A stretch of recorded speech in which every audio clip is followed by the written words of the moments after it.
This is the Halftime Show with Omar Al-Duri on Pulse 95. Sure is that time. It's the Halftime Show with Omar Al-Duri. I am your host, covering everything sport, international and local. Hope you're having a blessed day wherever you're tuned in around the world, whether it's 95 FM, Pulse95Radio.com, our app, Sharjah Broadcasting Authority, or even if you're chilling watching us live on YouTube where the microphone is completely on someone else right now. Thank you very much for connecting. Ray, what's up with the microphone? Thank you very much for connecting with us and hope you're doing really well. Right, okay, so on the show today, couple of things. One, are we still following the resolutions, New Year's resolutions? We hear about them in January. And the reason why I bring this up now is because we're approaching the end of January and a lot of those people tend to, let's say, dim down their enthusiasm when it comes down to February, March and April. So if so, how are you doing that? What are you doing? Have you joined the gym? Have you taken up a new sport? Have you tried different ways of recovery? Maybe you're overtraining, meditation, or even, some yoga. Let me know. 4215 it's the Salat or slide into my DMs at Omar Al-Duri and let me know, what are you doing about your New Year's resolution, and have we surpassed the first month, which is January, under the belt, and what are you going to take on for February? Right, okay, Chelsea. Start off with Kareem the other day when he came in and said, Omar, what's happening with Chelsea? And he left the office to speak to me. Well, I'm giving you that segment for Chelsea and for football fans because a lot of things have been happening behind the scenes. I might even have Avram Grant coming on again, seeing that he is the most successful Chelsea manager when it comes to win percentage. That's right, check it out, Google it. And then also on the show today, Sharjah Cricket Council announces 46th edition of the Bukhatir Premier League, which is great. Some people don't even know that it started in 1974. We talk about that, and also we answer all your questions on the only place to be at 3, the Halftime Show on Pulse 95. This is the Halftime Show with Omar Al-Duri on Pulse 95. It sure is that time. It's the Halftime Show with Omar Al-Duri. I am your host, covering everything sport, international, local. What a great day to be on the show today, and really happy to be sharing the energy and the vibes from the Halftime Show in the heart of Sharjah with you. Right, okay, first topic of the day. Now, in the beginning of the year, at least let's say December, we were coming up to that time where we were talking about New Year's resolutions. And one of the things that a lot of people were talking about is an exciting time, as obviously 2020 was challenging in its own right. Now, 2021 came in, and as soon as it came in, people were like, we're going to get fitter, we're going to get out there, we're going to do stuff. Are you still doing it? Be honest. It's the first thing I want to know.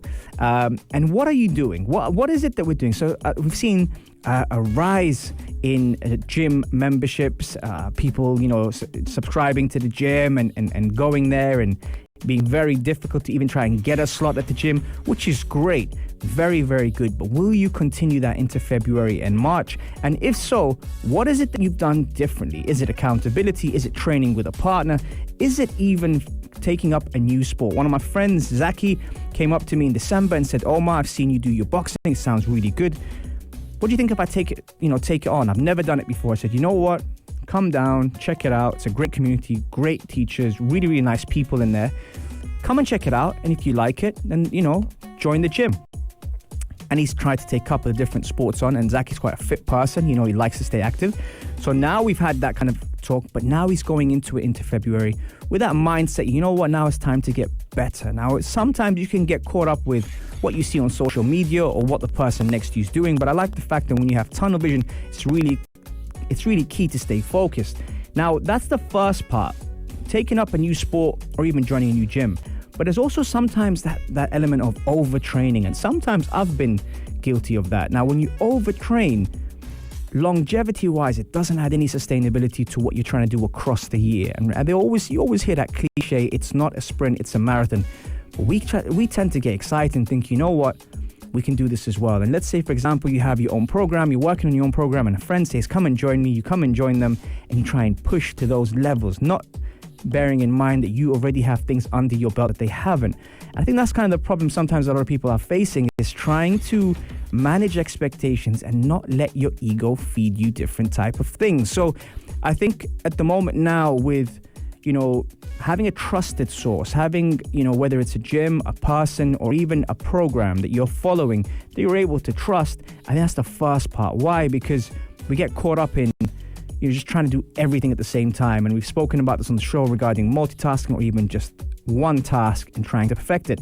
So What are you doing differently? 4215 Ittasalat or do, or slide into my DMs and let me know. With your New Year's resolution, do you have a plan for every month?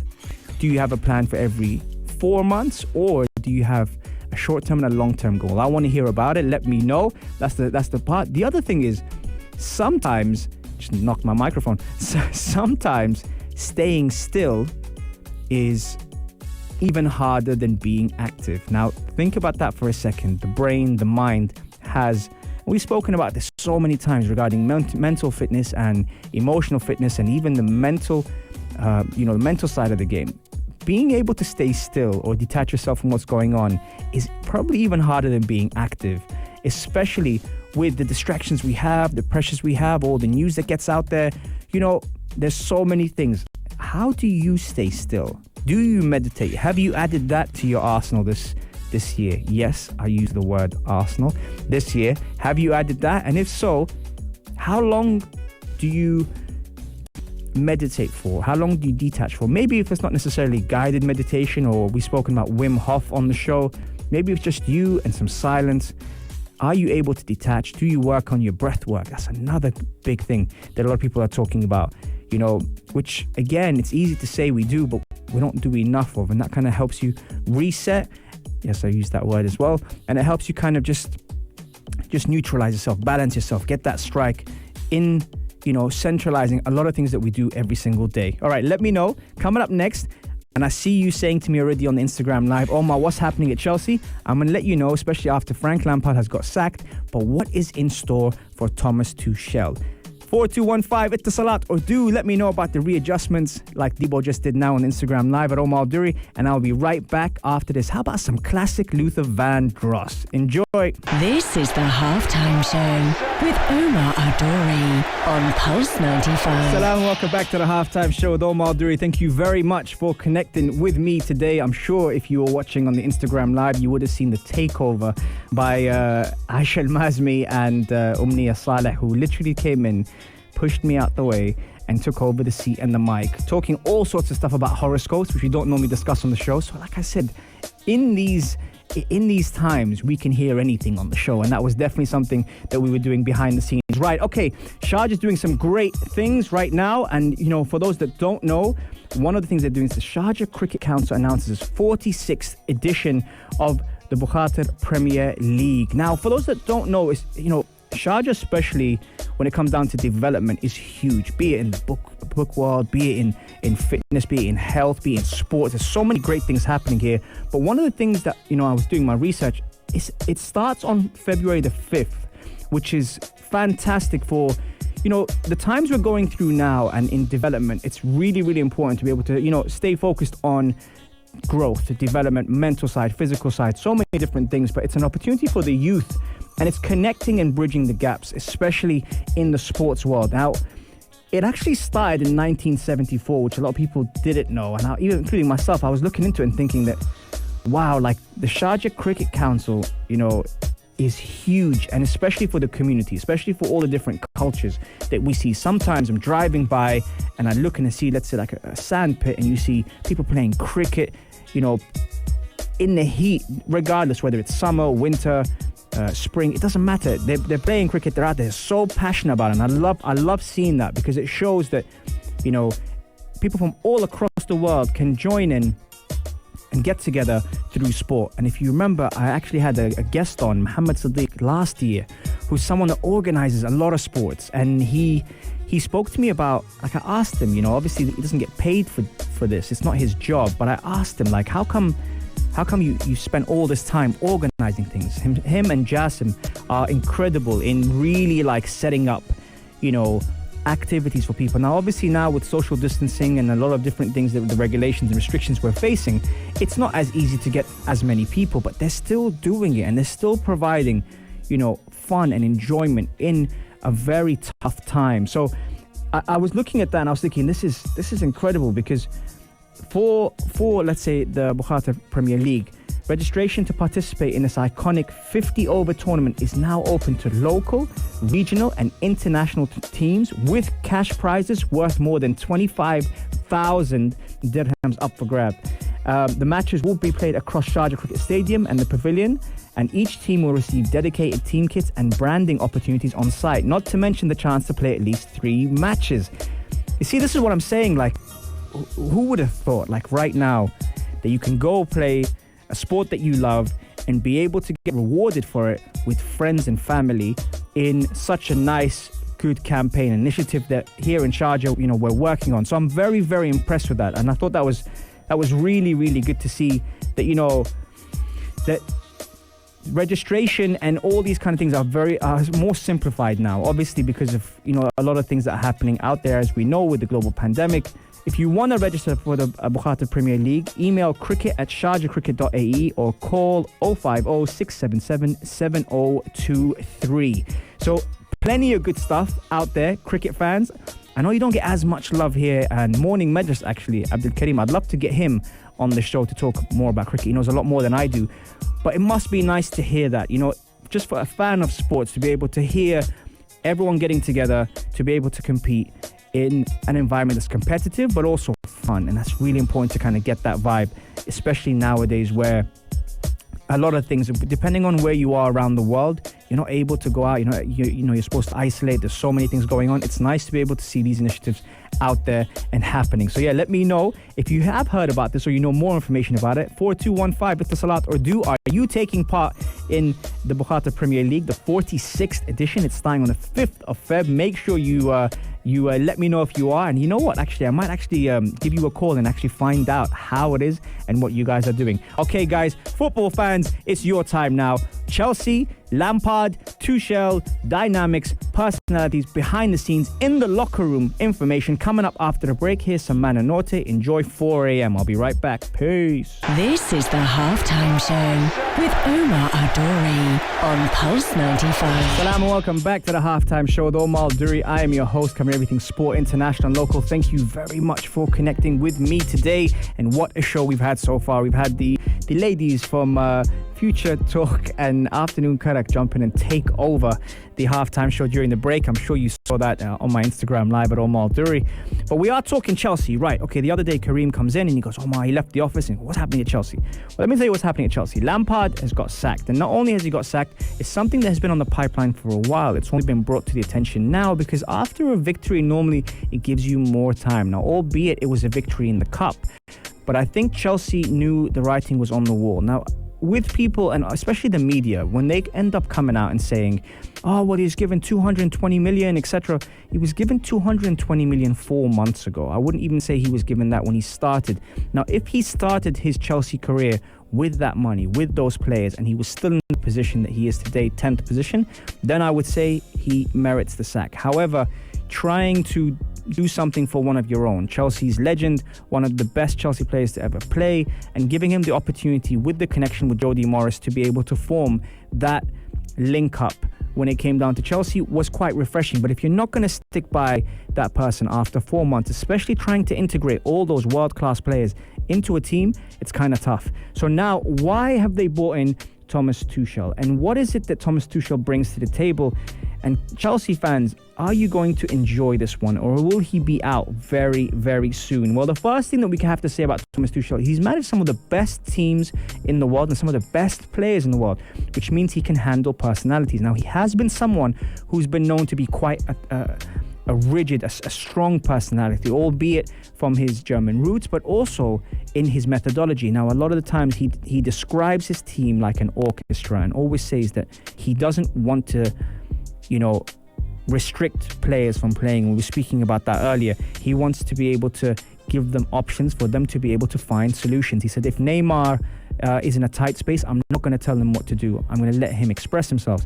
So that's one thing you can expect. And I think the obvious thing that people have heard about is the fact that Timo Werner and Kai Havertz will now have someone with a German mentality who can come in and develop them and understand them and help them develop in the league. Now, the Premier League is well known to be ruthless and one of the toughest leagues in the world. So it's great to see a manager in that environment now.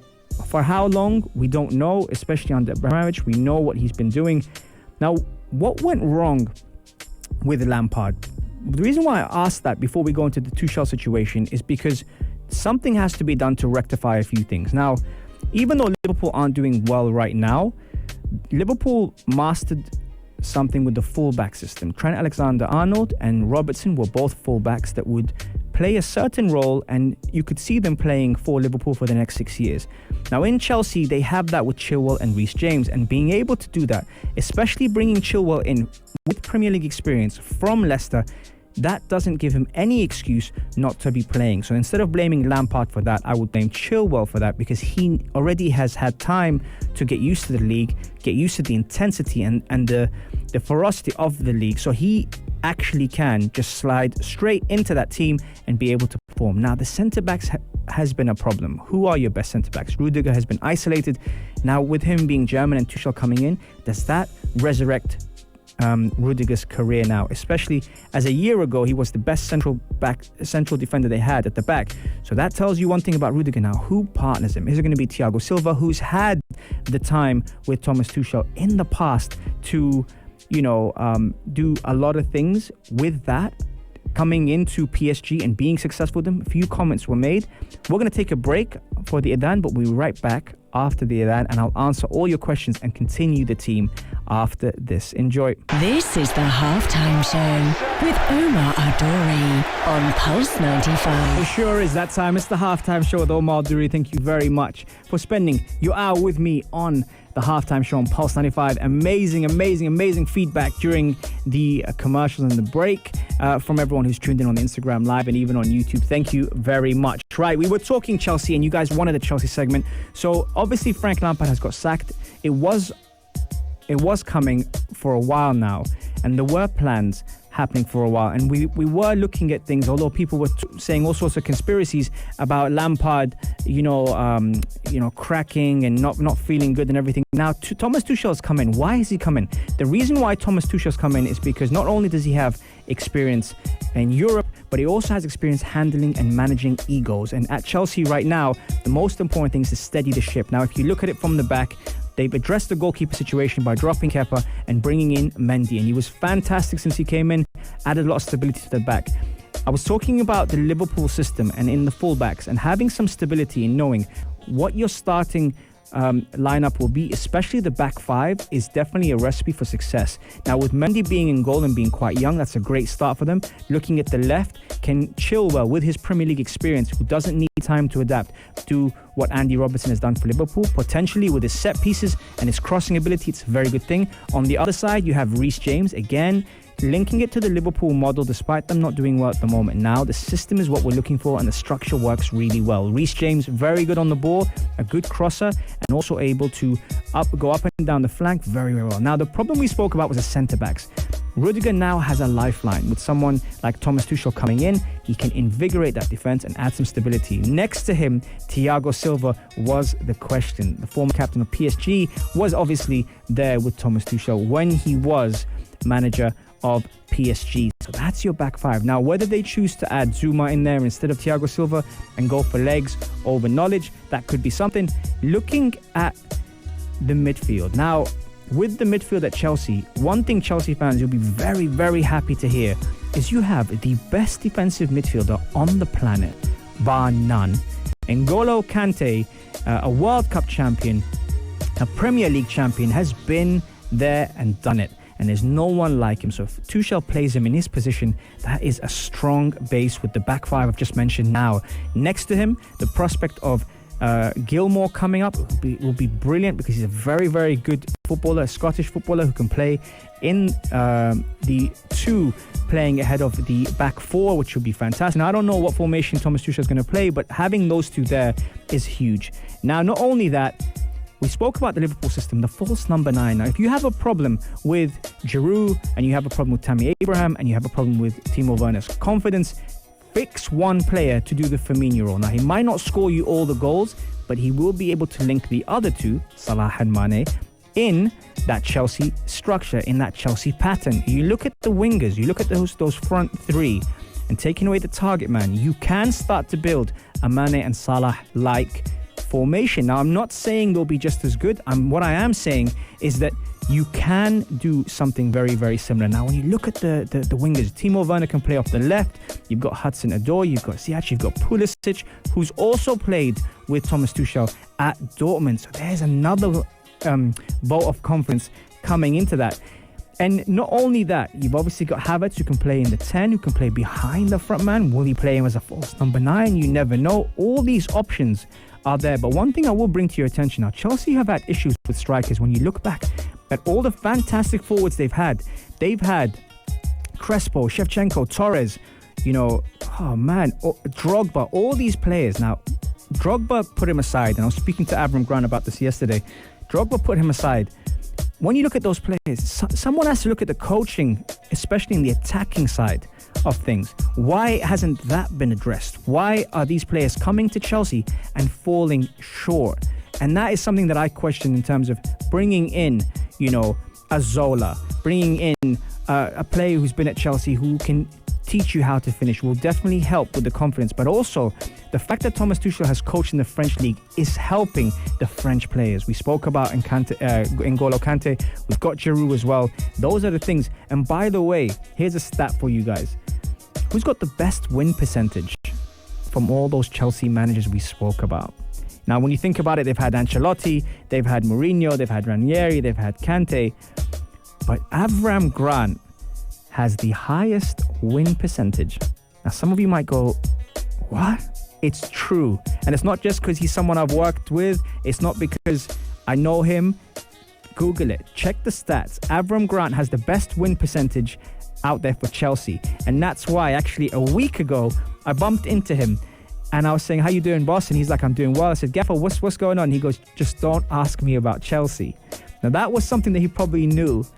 And I looked at him and I smiled, and I knew something was going to happen. So I'm not surprised to see Lampard get sacked. However, maybe I'll get him on the show on the weekend. Let me try and do that for you guys and see what he thinks. What's really going on behind the scenes, and what can he tell me about, because he also has the director of football hat on, which he's done for Portsmouth. He's also been the manager as well at Chelsea, and he's done that as well. So I want to see, what's it really like working for Abramovich, and what's the Chelsea system like? So those are the things I want to kind of point out on that. And the fact that he has the best win percentage in the last, 14 years at Chelsea, must be doing something right. There you go, folks. There's your Chelsea segment. Chelsea fans, I hope you enjoyed that. If you have any questions, or even if you have any comments about today's show, and you check out the YouTube, which Super Mario and Gabby do super well to get out there as soon as possible, let me know, and I'll definitely mention it on the next show. Aisha Al-Mazmi and Mikael Atiyah are on the Afternoon Karak next, so make sure you stay tuned for that, and I'll see you guys back on Saturday. Have a great day, guys. Peace. If you liked this episode of The Halftime Show, drop a like and subscribe. 95. Be sure to follow us on Instagram for all our daily updates and top stories.